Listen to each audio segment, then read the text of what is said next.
morning and welcome back to PSA TV. This is Eye on Labor. I'm Avalon Williams.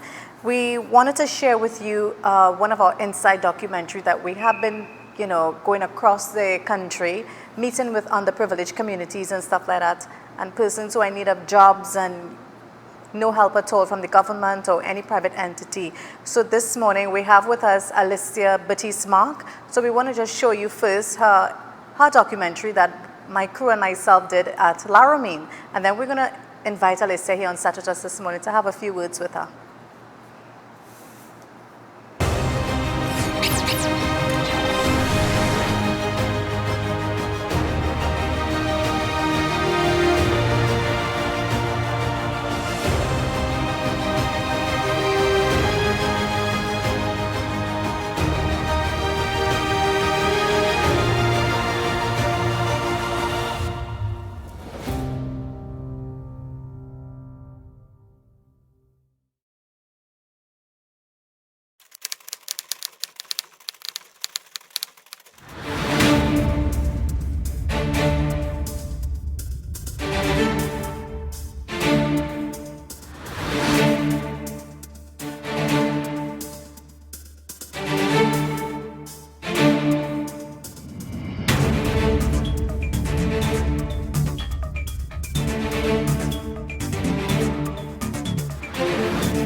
The dreams of thousands of citizens owning a home under government's housing project has been dashed, at least for now. The previous government may have eradicated low-income housing in the country. One prominent real estate developer believes the Housing Development Corporation has moved away from its original mandate. The government is finding innovative ways to complete housing projects that have been abandoned.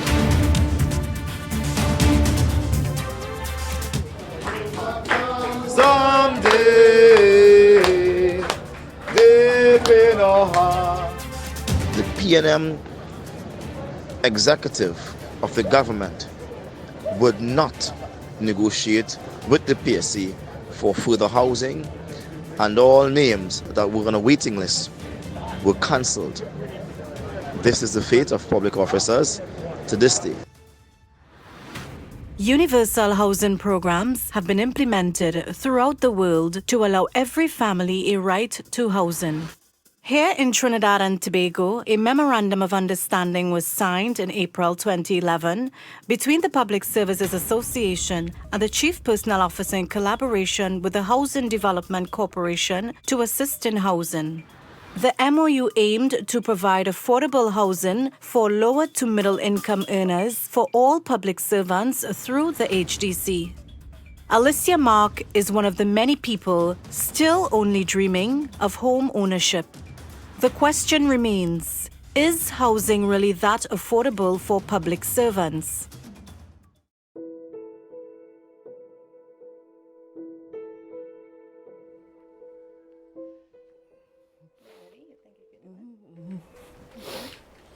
Welcome to my home for the past 7 years. As you can see, the walls are broken, fall apart. It's interesting though, I used to sleep and this is what was happening. I was lying in my bed and this whole thing came down on me while I was sleeping. What was once home to a family now sits empty, yet full of cherished memories behind these blue cracked walls. There's a project that my last daughter did when she was attending secondary school.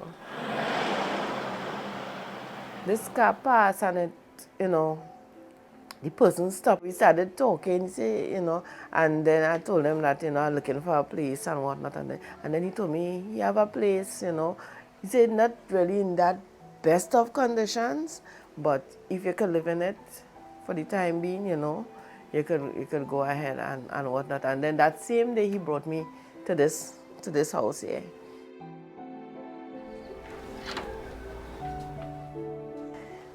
From that day to now, he and his family, they have accepted me like family.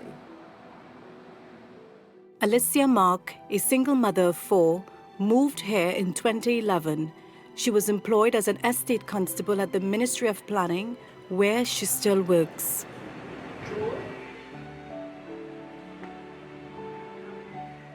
On the verge of being homeless, as good fate would have it, she met her landlord, Tom. Alicia, an expert in surviving on almost nothing, made a living there in what she considers home, despite its conditions. I never had a locked door. I never locked my door for 7 years because of the conditions.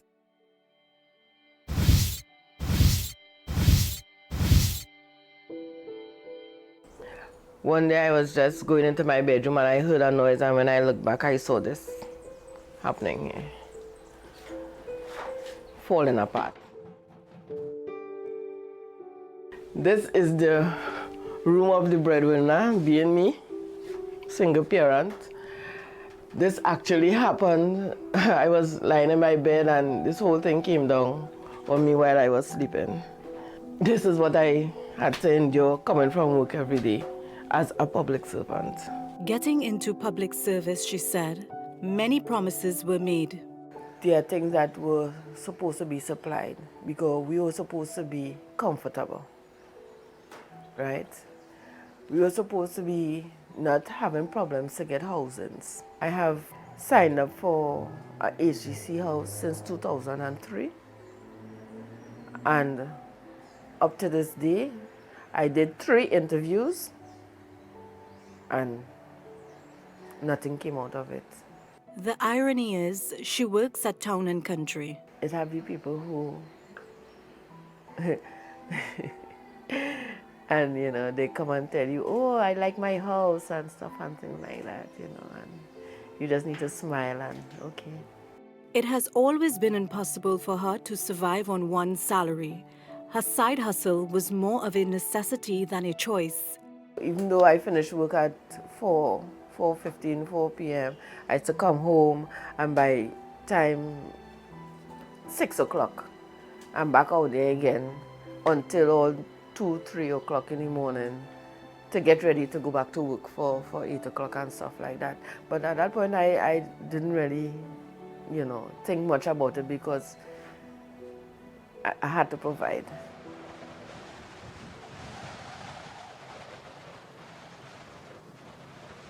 My driving force was my children. They were doing well in school and stuff, so you had to provide. My focus was making sure the children got their education. They had everything that they needed. Not what they want, but what they needed to be that better person. The toughest, one of the hardest moments is when you come home, see your children there, and trying to figure out which part I'm going to get the next meal for them, and how are we going to make it through the night actually, you know, and face that next day because they you know, where you leave out yourself, you forget that you are even existing, and you just see the children there and know that you have to provide for them.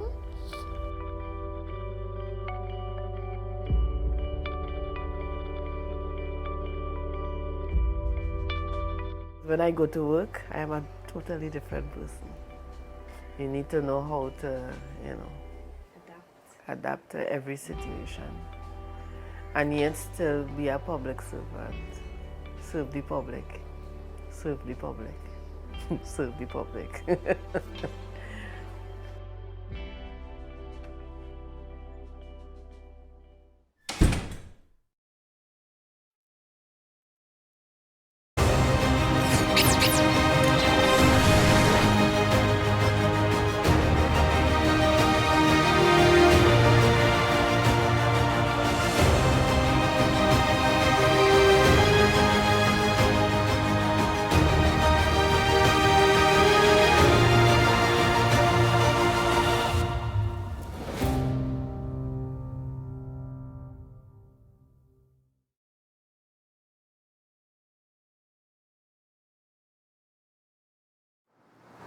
And welcome back to PSA TV. I'm Avalon Williams, and this is the beautiful Miss Alicia Baptise-Mark. How are you, Alicia? I'm fine, thanks. You're Yes. fine. I know you just saw your version of the Yeah. insights. How do you feel when you look at that video? I mean, it's very emotional, you know, but, you know, one day at a time, one day at a time. Yep. How was your living conditions as far, Alicia? Are you still in the same house where we were at when we did the filming of the documentary? The first house? Or Yeah. No, I'm no longer there. No. You're no longer there. No, I'm no longer there. So you're under better conditions and stuff like that? In a way, yes, and in a way, no. No. Yeah, because I mean, you have to deal with certain landlords. Being a single parent and with a daughter and having a landlord who I can, how should I put it, in inverted commas, stalking. Okay. You know, so, you know, conditions of the building might seem good, but the attitude you have to deal with and stuff like that, you know. Have you applied for an HDC house or anything like that on your own to see if you're qualified for one? Yes, I did that in 2003. Okay. And I have had 3 interviews, which up to this day is not successful. I'm still there waiting, you know. Right. You know. Nothing at all? Nothing at all. And what's been happening on your job? Well, I just have to be who I am on my job. You know, I'm a estate police, and I have to do my policing and be as normal as possible and smile with everybody. And I know. Because when you look at the video there this morning and you spoke about, you know, being on your job and then you have to smile with people to pretend that, you know, everything is okay. It's not just you alone going through situations like that, though, but other persons are. But it's just you handle it very, very nicely. Yes, I need to be professional where professionalism is needed. And the whole thing about it is when my co-workers see this video, see that video, they will be in shock knowing to know that I am coming to work every day and nobody have no idea, you know.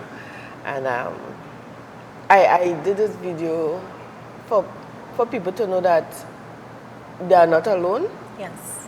And you have to be strong. And, you know, I mean, it helps you, you know, open up your mind to survival, you know, and stuff like that. And as I said in the video, all my children are okay, successful people. Right. You know, in spite of where they came from. And I often tell people, you know, at least I told my children, let's see what comes out of Jerusalem. You know, and good things did come out of Jerusalem. That's nice. Yeah.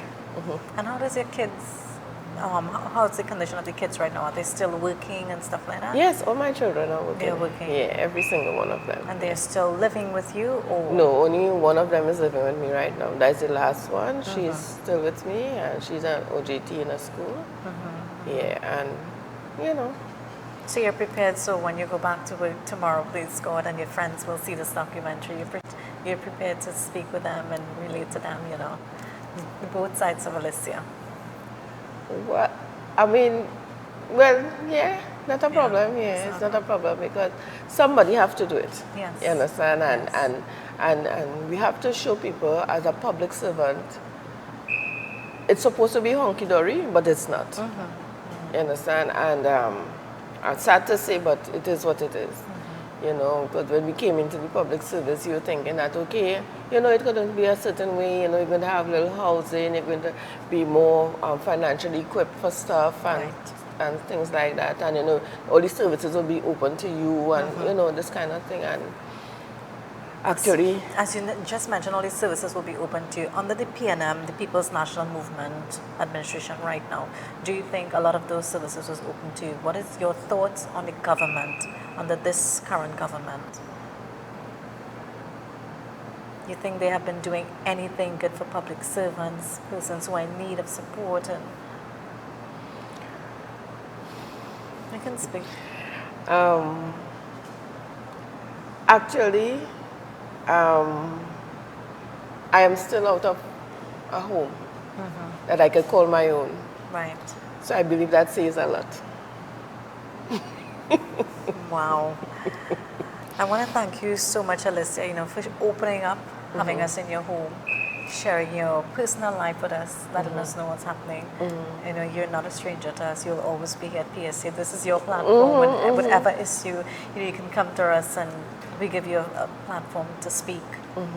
Right? Is there anything you want to say to persons, mothers, single mothers who are going through the same situation like you and afraid to come out and speak, to make highlight of what's happening with them?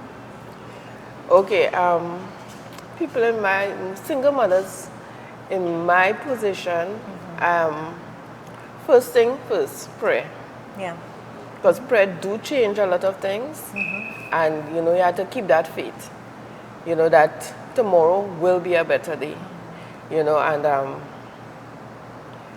And in praying, you're asking God for wisdom. That to bring your children up in that, but even though we may not have what the other person has, you be contented and yet still work for betterment. So, as the children grow up, you keep teaching them that, and you too have to be an example. As a mother, as a single parent, you really have to forget yourself and think about the future, and know that and hope that, the children and they will take the right direction to be better citizens, in the future. And, in the midst of being, in the situation I am, I love helping people. Yes.